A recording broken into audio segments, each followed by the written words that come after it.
Eu quero convidá-los a ler lá a partir do versículo de número 44 até o versículo de número 58 de Mateus 13. Mateus capítulo 13, do 44 até o versículo de número 58.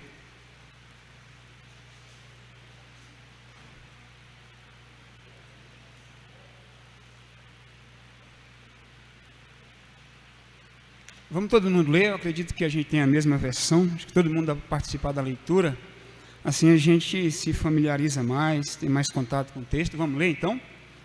Versículo 44 até o 58, todo mundo junto, vamos lá? O reino dos céus é semelhante ao tesouro oculto no campo, o qual certo homem, tendo achado, escondeu. E transbordante de alegria, vai, vende tudo o que tem e compra aquele campo.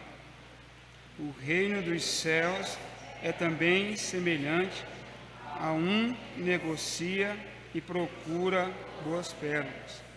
E tendo achado uma pérola de grande valor, vende tudo o que possui e a compra. O reino dos céus é ainda semelhante a uma rede que, lançada ao mar, recolhe peixes de toda espécie. E quando já está cheio, pescadores arrastam para a praia e, assentados, escolhe os bons para os cestos e os ruins deitam fora. Assim será na consumação do século. Sairão os anjos e separarão os maus dentre os justos e os lançarão na fornalha acesa. Ali haverá choro e ranger de dentes. Entendeste todas estas coisas? Responderam-lhe, sim. Então lhes disse, por isso todo escriba versado no reino dos céus é semelhante a um pai de família que tira do seu depósito coisas novas e coisas velhas. Tendo Jesus proferido estas parábolas, retirou-se dali e, chegando à sua terra, ensinava-os na sinagoga, tal sorte que se maravilhavam e diziam, de onde lhe vem esta sabedoria e estes poderes gloriosos? Não é este o filho do carpinteiro? Não se chama a sua mãe Maria e seus irmãos Tiago, José, Simão e Judas? Não vivem entre nós todas as suas irmãs? De onde lhe vem, pois, tudo isso? Escandalizavam-se nele. Jesus, porém, lhe disse, não há profeta sem honra, senão na sua terra, na sua casa. E não fez ali muitos milagres, por causa da incredulidade deles. Mais uma palavra de oração. Senhor, assim como nós já oramos, nós dependemos de Ti, ó Deus, para que o Senhor possa ser exaltado e tão somente, ó Deus, o Senhor possa fazeres o que tem que fazer em nossas vidas, através da proclamação da Tua bendita palavra. Ó Deus, convence-nos pelo Teu Espírito Santo da nossa maldade. Convence-nos, ó Deus, da nossa necessidade de Ti, cada dia mais. Convence-nos que nós precisamos Te ouvir e entender. Esclarece, Senhor. Elucida, Senhor, a Tua palavra aos nossos corações. Nós precisamos de Ti e assim Te rogamos em nome do Teu Filho Jesus. Amém e amém. Queridos, dar continuidade aos discursos, de Jesus que tem sido proclamado aqui aos domingos e faz parte essas passagens, essas perícopes, do terceiro discurso que Jesus proclamou, que Mateus tem a intenção de nos ensinar. E é interessante porque vai falar sobre, o final das parábolas, que nós entendemos que a parábola é uma história, com uma aplicação para a nossa vida diante daquilo que a gente comumente vê. E a intenção, dessas parábolas já foi muito bem explicada para nós, a ponto de nós compreendermos que Jesus não queria ocultar isso aos discípulos. Não era uma maneira dele ocultar as coisas, mas foi para cumprimento das profecias que ele ia falar por parábolas, e também para que os discípulos, aqueles que de fato estivessem interessados e iluminados já por Deus, desejosos já para o conhecer, não apenas os ensinamentos, mas a própria pessoa de Deus, pudessem compreender, os que faziam parte do reino. E aqui encerra-se, as parábolas de Jesus, falando desse tesouro escondido, e também dessa parábola da pérola, de grande valor, a parábola da rede de pesca,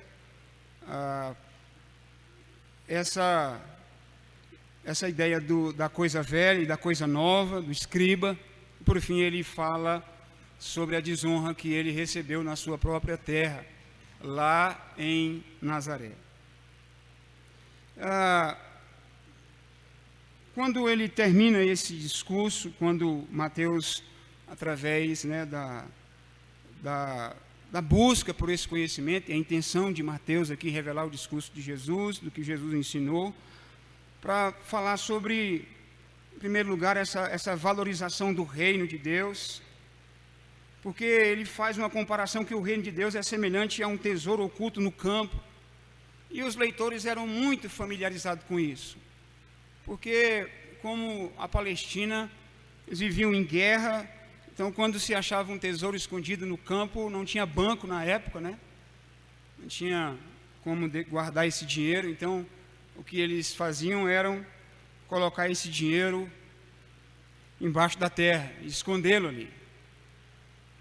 E a parábola diz que o reino de Deus é semelhante a um tesouro escondido no campo, o qual certo homem, tendo achado, escondeu, e transbordante de alegria vai e vende tudo o que tem, e compra esse tesouro. Então, essa é a ideia que o Senhor faz, essa comparação acerca do reino de Deus, acerca de quando essa pessoa que uma vez pelo Senhor iluminada a encontrá-lo, ela tem uma disposição diferente. E era isso propriamente que alguém, quando estava no campo, ou quando estava com o tesouro, escondia o tesouro no campo, e quando alguém o achava, ele se motivava de uma alegria extraordinária, porque ao mesmo tempo que aquele tesouro era encontrado, havia uma lei rabínica da época que os judeus estavam sob o governo dos romanos, mas havia também uma lei rabínica que tudo aquilo que fosse encontrado, eles poderiam usufruir. Se achasse dinheiro, podia pegar. Se achasse qualquer coisa, era seu. Achado, que achou, então me pertence. Era esse o pensamento. Mas o que na verdade a parábola quer nos ensinar é que esse homem achou esse tesouro, e agora não tem a ver com legalidade, não é isso que o texto está querendo dizer, e nem com moralidade, mas o fato dele ter achado esse tesouro, o fato dele agora ficar quieto diante disso e trabalhar para comprar o campo por causa de algo muito valioso e precioso. Essa é a ideia que Mateus está querendo transmitir, a valorização do reino, que o reino de Deus é algo precioso e valioso, importante, como se o homem tivesse realmente achado um tesouro escondido no campo, e agora ele vai, na sua alegria, vender tudo que ele tem e investir nesse campo. Então, muita gente gasta os últimos centavos na busca de tesouros, inclusive hoje, esse desejo de conseguir uma posição, esse desejo de conseguir riqueza, de conseguir dinheiro, de conseguir fama, de conseguir status, essa busca para resolver o seu problema existencial, muito se dá nessa busca. Todos investem de alguma maneira ou de outra algum centavo na busca para encontrar um tesouro. Então essa mais ou menos é a narrativa. Todo mundo tem um desejo talvez de ficar rico, né? de querer alcançar alguma posição, de ter recursos. Então a parábola ela não se acentua a esses detalhes, mas o sentido principal aqui é essa alegria do descobrimento, a disposição do homem de abandonar tudo por causa desse tesouro. Essa é a explicação plausível para essa parábola. E quanto às pérolas, a pérola para quem a encontrasse era muito rara, era uma das coisas mais belas que existia no mundo. Então achar uma pérola de grande valor de fato era algo muito especial, muito importante. Existia e existe ainda muitas pérolas, mas uma só aqui é de alto preço. Essa pérola de grande valor que o texto se refere é exatamente a importância, é o mesmo sentido do tesouro encontrado, escondido no campo, que alguém o encontra. Então essa pérola também dá a ideia de que o reino de Deus é tudo. Então existem muitas belezas no mundo, mas essa pérola, que era na época a coisa mais bela do mundo, é comparada também com o reino dos céus. E diz assim: o reino dos céus é semelhante a alguém que negocia e procura boas pérolas. Alguém tinha até pérolas, eles tinham pérolas que eram mais comuns. Mas aqui existe uma ideia de que essa pérola é de grande valor. E ele faz a mesma coisa que o homem que encontra o tesouro escondido. Ele vende tudo que possui para comprar essa pérola, porque essa pérola é muito especial. Então a diferença dessa parábola do tesouro para a parábola do tesouro escondido para a parábola da pérola é que um encontra sem procurar e o outro gastou sua vida inteira. O importante é que venderam e investiram no reino. É isso que o texto quer enfatizar. Eles abriram mão de tudo o que havia de seus interesses para investir todo o seu esforço, a sua dedicação a fim de encontrar essa pérola. E nós vemos também a narrativa da parábola da pesca, a natureza, né, dessa rede de pescar todo mundo, de pescar todos os peixes. E essa ideia de que o reino de Deus, ele ao mesmo tempo que é inclusivo, também é exclusivo, né, porque ao mesmo tempo que ele inclui pessoas, ele exclui pessoas também. Por si só, o reino de Deus faz isso. Nós não fomos chamados para apontar, né, como a parábola do joio e do trigo. A ideia é de que essa rede, né, que é lançada traz pessoas e traz peixes, e que no dia da consumação final o Senhor, através dos seus anjos, fará essa separação. E aí nós vemos também a parábola, ou a pergunta de Jesus para os discípulos, se eles haviam entendido todas essas coisas que ele havia explicado. Porque aqui está também um grande divisor de águas. Tudo se dá a partir da nossa reflexão, do nosso entendimento. Pergunta para os discípulos que Jesus faz é: vocês compreendem tudo o que eu vos disse? Vocês entenderam todas essas coisas? E os discípulos responderam: sim, Senhor, nós entendemos. Então é algo muito extraordinário, porque não adianta alguém explicar se o outro não está disposto a compreender. Mas vai muito mais do que isso no reino de Deus, porque Jesus, ao mesmo tempo que ele ensina e explica, ele mesmo elucida, ele mesmo traz a luz através da sua graça.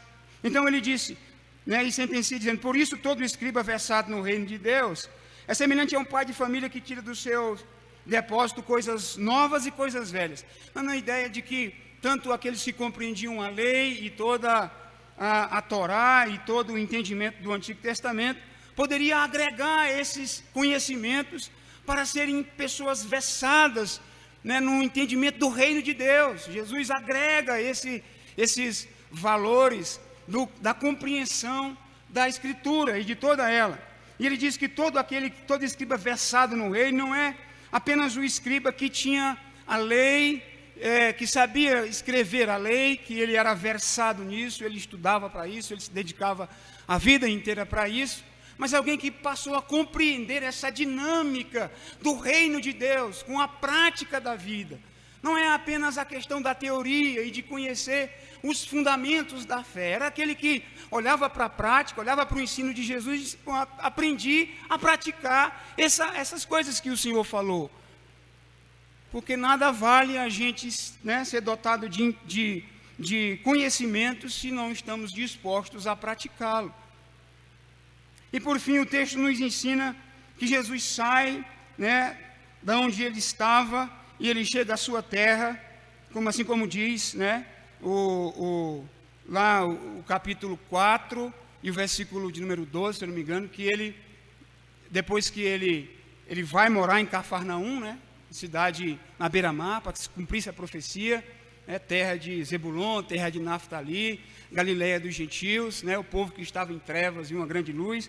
Jesus sai para morar em Cafarnaum, e depois ele passa em todo o território da Galileia, ensinando nas aldeias, e ele volta para Nazaré, onde Lucas diz que ele foi criado.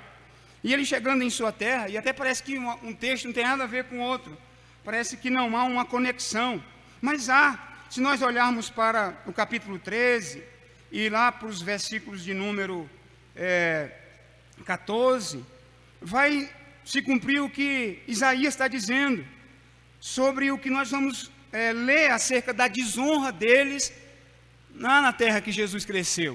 Ele diz assim: ouvireis com os ouvidos, de nenhum modo entendereis, vereis com os olhos, de nenhum modo percebereis, porque o coração deste povo está endurecido, de mau grado ouviram com os ouvidos, fecharam os olhos para não suceder que vejam com os olhos, ouçam com os ouvidos, entendam com o coração, se convertam e eu os cure. Então, quando Jesus vai para Nazaré, ele está se cumprindo o que Mateus está falando acerca dessa profecia de Isaías. Ele vai para Nazaré, e quando ele chega lá, eles se escandalizavam. Tem uma palavra que é clepso, que significa ficaram tanto admirados, como ele ensinava, mas uma admiração em que não havia no coração, porque honra é coisa do coração, para com o rei, para com o Senhor, para com o reino de Deus. Então, o texto nos aponta que eles ficavam escandalizados e perguntavam: de onde vem essa sabedoria? Que é o versículo de número 54, 55 e o 56. E disse: não é este o filho do carpinteiro? Se chama sua mãe Maria e seus irmãos Tiago, José. Nós o vimos aqui, cresceu entre nós.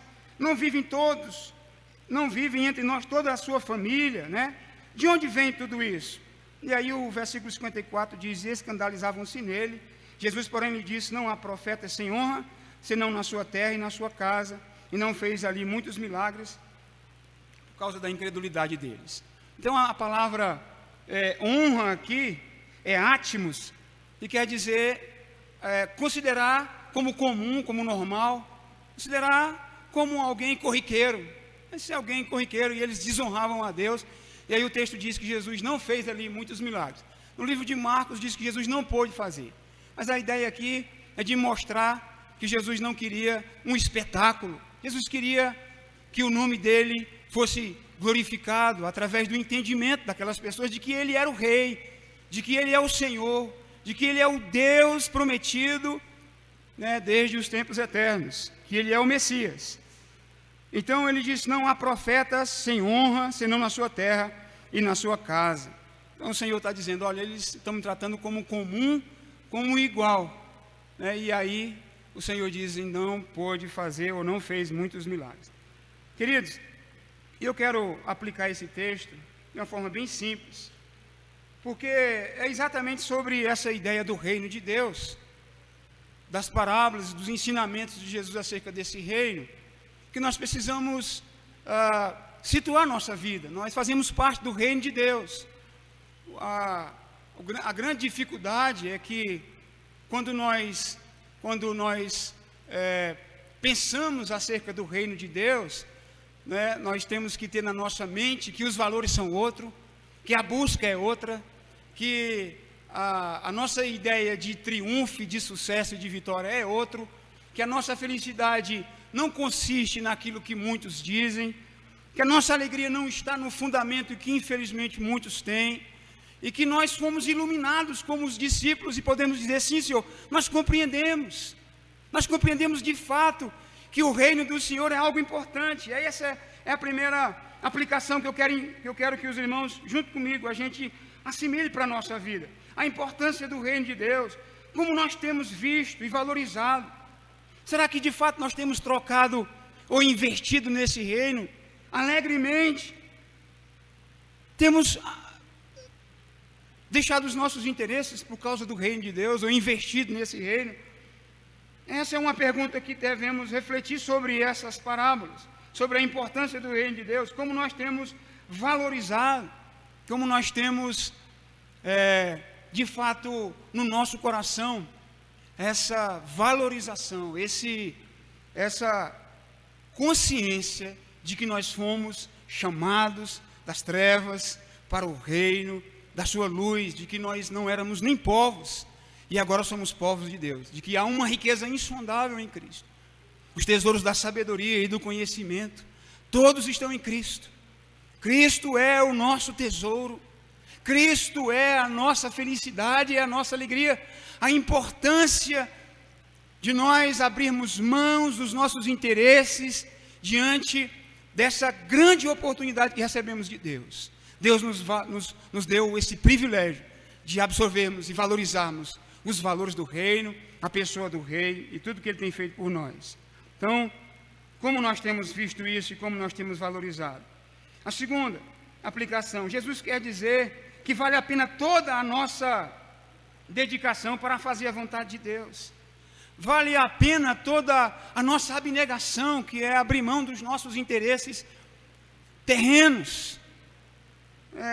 Há uma passagem lá em Timóteo que diz no capítulo 6, versículo 7, assim, todos os que querem ficar ricos cairão em muitas tentações. Todos os que anseiam, esses dias atrás eu conversava com um irmão sobre alguns jogos de azar, e falando, querido, como é que você faz uma avaliação do seu coração em relação a esses jogos? E aí é preciso a gente refletir. Eu quero ficar rico. Eu quero ficar rico para quê? A ideia de riqueza, ela parece que não é bem assimilada entre muitos de nós. A Mega Sena acumulou não sei quantos milhões, logo a gente dá um pulo de alegria, fala, poxa, já pensou eu fazendo planos para fazer conhecer o mundo inteiro? Será que isso não tem a ver mais com a nossa vaidade? Então, o Senhor Jesus nessa parábola quer nos ensinar a que vale a pena a gente abnegar disso, e investir no reino com toda a nossa dedicação para fazer a vontade do Senhor, abandonar algumas ambições, alguns objetivos às vezes que a gente valoriza demais, a gente aprecia demais, hábitos, aceitar a disciplina, mudar nosso estilo de vida.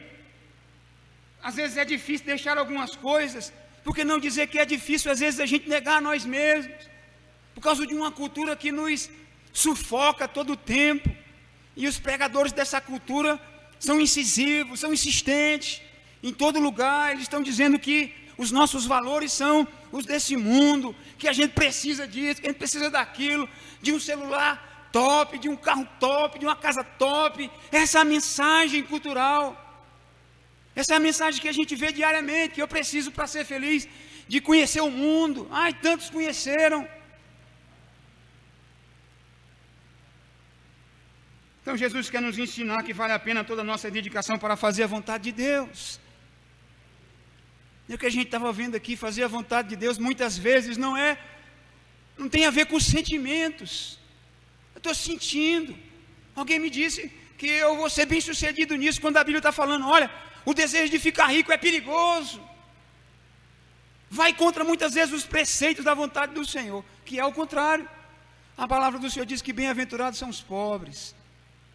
Bem-aventurados os pobres, né, tanto de espírito, como bem-aventurado é até mesmo aquele que Tiago vai dizer lá, que Deus não escolheu os ricos. que Deus escolheu os fracos, os que não são. Tiago diz lá no capítulo 2, versículo 5, Deus escolheu os pobres para fazê-los ricos na fé e herdeiros de um reino que Ele prometeu aos que o amam. Gente que sabe que dinheiro não vai mudar. É importante para a gente servir esse reino, que as riquezas desse mundo, todas elas precisam estar a serviço do rei.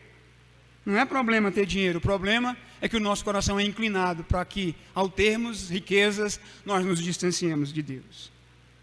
Em terceiro lugar, eu quero aplicar esse texto sobre todos os nossos dons, nossos tesouros desse mundo, devem ser dedicados a Deus, à luz do conhecimento que Ele mesmo já promoveu em nós. É a ideia do escriba. Vocês entenderam o que eu estou falando sobre esses tesouros? Entenderam bem? Então, agora eu quero que vocês sejam como um escriba do reino, da Basileia, faz parte do reino de Deus. Vocês agora são instruídos acerca dessas coisas, na prática da vida, dedicar todos os nossos dons, os nossos tesouros, as nossas riquezas, como Paulo diz lá em Filipenses 3, versículo de número 8, ele diz uma coisa: eu quero estimar e apreciar, eu quero abrir mão, considerar todas as coisas como refúgio, para que eu possa ganhar a Cristo.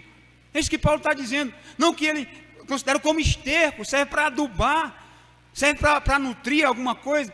O conhecimento, o entendimento que Deus deu, os dons que Deus deu para Paulo, serviu para instrumentalizá-lo no reino. É isso que Jesus está dizendo, que os nossos recursos, que os nossos dons, que o nosso talento, que tudo que nós recebemos de Deus, os nossos tesouros, são para serem usados para a glória do Rei.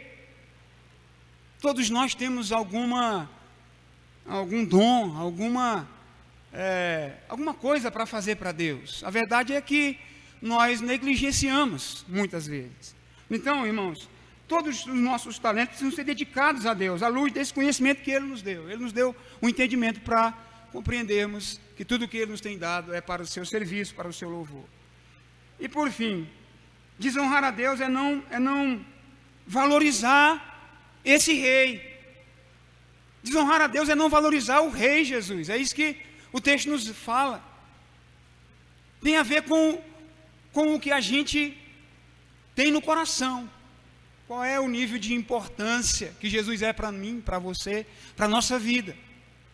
Porque o texto de Isaías diz que esse povo me honra com os lábios, mas o coração está longe de mim. Às vezes a nossa facilidade para falar, a nossa facilidade para verbalizar, se constitui um desafio quando nós somos confrontados pelo Senhor, a não apenas pronunciar palavras.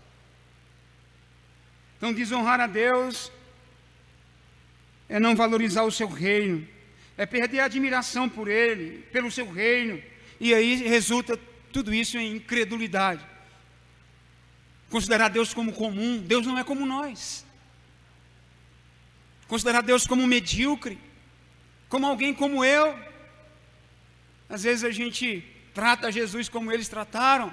Será que o nosso coração de fato tem honrado a Deus? Honrado a Deus, honrando as autoridades, honrar a Deus, honrando as pessoas que o Senhor colocou do meu lado, honrar a Deus, honrando as minhas obrigações como servo dEle. Honrar a Deus é tão importante que Deus separou o mandamento lá, né, no decálogo, né, o quinto mandamento, dizendo que nós precisamos honrar pai e mãe, porque esse é o mandamento com promessa. Então tem a ver com nós considerarmos as pessoas importantes que Deus colocou sobre a nossa vida. Honrar a liderança. A palavra do Senhor diz lá em Tessalonicenses que é digno de honra, né, aqueles que trabalham no Senhor, que se esmeram trabalhando, que se dedicam no trabalho. Às vezes a gente não leva isso em consideração. Esse tempo eu estava conversando com os irmãos: rapaz, você quer trocar de igreja como você quer trocar de roupa? Você já parou para pensar que o problema é o seu coração? pecador tem tudo que é a igreja. Mudar de igreja não vai resolver seu problema. Por que não vai? Porque o problema não está lá, o problema está aí. O problema não é o outro, o problema é você. É o seu coração obstinado, que não honra a Deus. Então eu sempre ensino lá em casa, constantemente, falando disso. Fala, pessoas que honraram a Deus, morreram por causa dessa honra que eles tinham por Deus, esse amor que tinham para com o serviço da obra do Senhor. Se a gente não está fazendo isso, o mínimo que a gente pode fazer é lamentar e chorar e pedir misericórdia a Deus, para que o nosso coração se volte para o Senhor. Então, queridos, o texto nos ensina isso. Eles desonraram a Deus, desonraram o rei, porque tudo tem a ver com o rei, tudo tem a ver com Cristo. O reino é dele, ele faz a separação, ele faz milagres, ele opera curas, ele traz esperança, ele muda a história, ele realiza prodígios, ele traz muitas, e eles viram tudo isso. No entanto, o coração deles estavam tratando Deus como se ele fosse alguém como eles. Isso fez com que o coração, com que Jesus se entristecesse. Talvez essa seja a mais perto das interpretações. Jesus ficou chateado, por isso ele não operou mais milagres. Porque nosso coração endurecido traz muitos males. O pastor tem falado isso aqui constantemente. Os males da dureza do nosso coração. Obstinação, alheio à vida de Deus, obscurecido de entendimento, porque o coração endurecido obscurece o entendimento. As pessoas às vezes não crescem porque o coração é endurecido, não entende porque o coração é coração de pedra. E o Senhor falou, eu vou transformar o coração de vocês de coração de pedra em coração de carne, sensível a ouvir a Deus. Falar, às vezes eu preciso não só de ouvir, eu preciso também ter a disposição de querer entender, de compreender. O Senhor está ceando conosco. Essa é a ideia de Apocalipse 3:20. Diz que, bata a porta, na igreja. Se alguém abrir a porta, ou seja, Deus já está aqui. Mas às vezes a gente quer, resistente, duro, como a pederneira, como a rocha. E se a gente realmente, queridos, não estiver disposto a ouvir, o Senhor disse que eles ouviram de mau grado, ouviram por ouvir. Não é assim. Então vamos orar ao Senhor.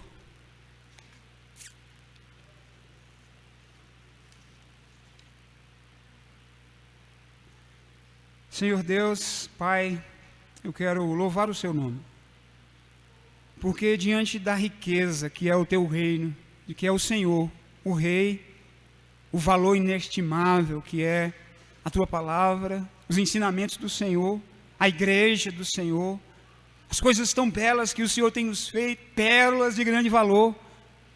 Senhor, eu não posso ser incrédulo, eu não posso ser obstinado de coração, eu não posso tratar o Senhor como comum, por causa da Tua grandeza, de tantas maravilhas e de tantas coisas grandiosas que o Senhor tem realizado e pela própria pessoa do Senhor. Pai, nós precisamos do Senhor. Quantos de nós já não Te honram mais, já não valorizam mais o Teu reino? Ó Deus, que esse discurso do Senhor, que essa palavra que ilumina, que levanta, como diz o Salmo de número 19, essa palavra que restaura a alma, esse testemunho que alegra o nosso coração, que ilumina os nossos olhos, os preceitos do Senhor que traz vida, ó Deus, possa ser acalentado, possa ser guardado no meu coração, porque em os guardá-los há grande recompensa.